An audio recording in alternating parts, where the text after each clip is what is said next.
আমি সমাজ baking and cooking থেকে বলছি। আজ আপনাদের সাথে শেয়ার করছি একটা সবজির ডালের রেসিপি। চলুন তাহলে দেখতে থাকি কি দিয়ে বানালাম। আমার হাতের মুঠে দুমুঠ মুসুরি ডাল ভালো করে ধুয়ে হাফ এন আওয়ার মতো ভিজিয়ে রেখেছিলাম। ডাল সবসময় সেদ্ধ করার আগে যদি একটুখানি ভিজিয়ে রাখা হয় ডাল সেদ্ধটা ভালো হয়। একটা সসপ্যানে জল গরম হয়েছে, ডালটা দিয়ে দিচ্ছি। ডাল সেদ্ধ করার সময় সবসময় কিন্তু জলটা গরম করে নিয়ে তারপরে ডালটা দিতে হয়, তাহলে ডাল সেদ্ধটা ভালো হয়। ডালটা ফুটে ওঠা অবধি অপেক্ষা করব। ডালটা ফুটে উঠেছে, ওপরের ফেনাটাকে তুলে নিচ্ছি, তুলে ফেলে দিচ্ছি। হাফ চামচ নুন দিয়ে দিলাম। এবার ডালটা সেদ্ধ হওয়া অবধি অপেক্ষা করব। ডালে কি কি সবজি ব্যবহার করছি সেটা একবার দেখিয়ে দিচ্ছি।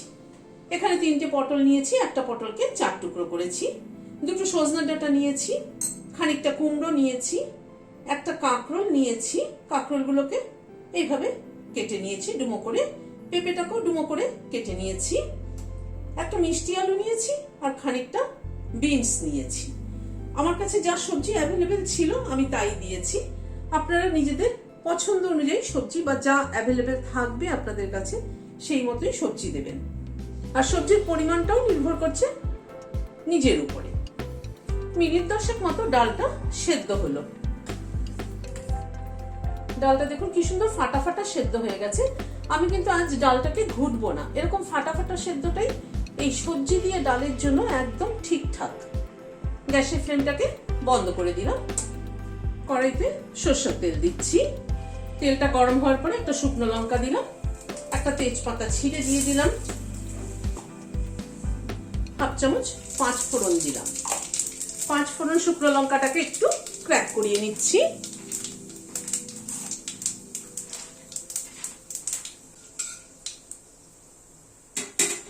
একটা পেঁয়াজ লম্বা লম্বা করে কেটে নিয়েছি, সেটা দিয়ে দিলাম। আমরা সাধারণত সবজির ডালে পেঁয়াজ ব্যবহার করি না, কিন্তু 5 ফোড়ন আর পেঁয়াজ ফোড়নে দিয়ে সবজির ডাল খেয়ে দেখবেন ভীষণ ভালো লাগে। মুসুরির ডাল, সবজির ডাল বলতে সব ডাল না, কিন্তু মুসুরির ডাল এইভাবে খেয়ে দেখবেন ভীষণ ভালো লাগে। পেঁয়াজটাকে কিন্তু খুব বেশি ভাজবো না, পেঁয়াজটাকে হালকা করে ভেজে নিলাম। এই মিনিট খানেক একটু নাড়াচাড়া করে নিলাম পেঁয়াজটা। গ্যাসের ফ্লেমটাকে কমিয়ে দিচ্ছি, তারপরে সব সবজিগুলো দিয়ে দিচ্ছি।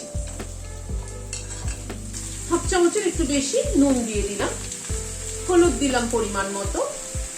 সবকিছু দিয়ে নুন হলুদ দিয়ে সবজিটাকে একটুখানি নাড়াচাড়া করে নিচ্ছি।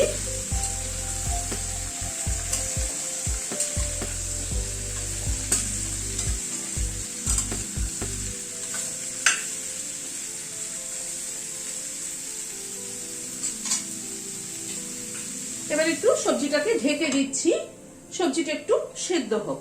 এইভাবে তেলের উপরে সবজি সেদ্ধ করলে তার একটা টেস্ট হয়, আর যদি ডালের সাথে একসাথে সবজি সেদ্ধ করে নেওয়া হয় তাহলে কিন্তু তার আরেক রকম টেস্ট হয়। এটা অনেক বেটার হয় খেতে এইভাবে করলে পরে। প্রায় মিনিট 5-7 মতো ঢাকা ছিল, ঢাকাটা খুললাম। আমি মাঝে 2-1 বার নেড়ে দিয়েছি, কারণ হয়তো নিচে লেগে যেত।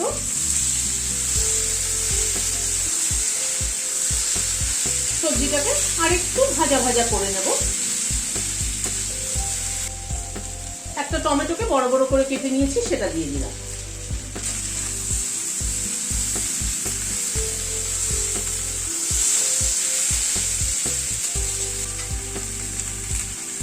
আরো প্রায় মিনিট 2-3 মতো সবজিটাকে একটু ভাজা ভাজা মতো করে নিলাম। এবার ডালটাকে দিয়ে দিচ্ছি। এবার ডালটার সাথে সবজিটা একটু সেদ্ধ হবে। 2টো কাঁচা লঙ্কা মাথাটা চিড়ে দিয়ে দিলাম, আর একটুখানি ঢেকে দিচ্ছি। ডালের সাথে সবজিটা একটু সেদ্ধ হোক। মিনিট 5 মতো ডালটা সবজির সাথে ফুটলো।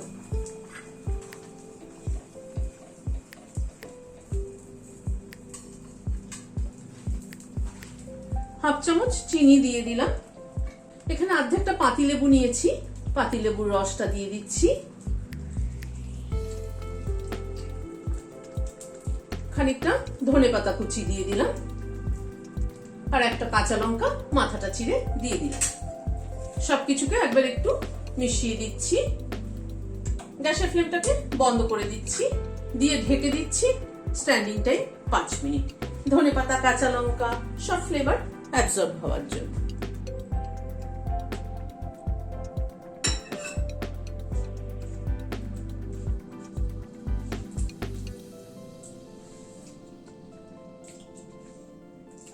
পেঁয়াজ ফোড়নে মানে 5 ফোড়ন আর পেঁয়াজ ফোড়ন দিয়ে সবজির ডাল কিন্তু দারুণ লাগে।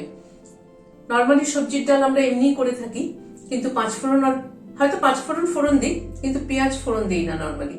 কিন্তু পেঁয়াজ ফোড়ন দিয়ে করে দেখবেন ভীষণ ভালো লাগে কিন্তু। আর লাস্টে লেবুর রসটা দেওয়াতে ভীষণ ভালো লাগছে, একটা মানে টকটক একটু ভাব, ধনেপাতার ফ্লেভারটা সব মিলিয়ে দারুণ হয়েছে। আপনাদের কেমন লাগলো আমাকে কমেন্ট বক্সে জানাবেন।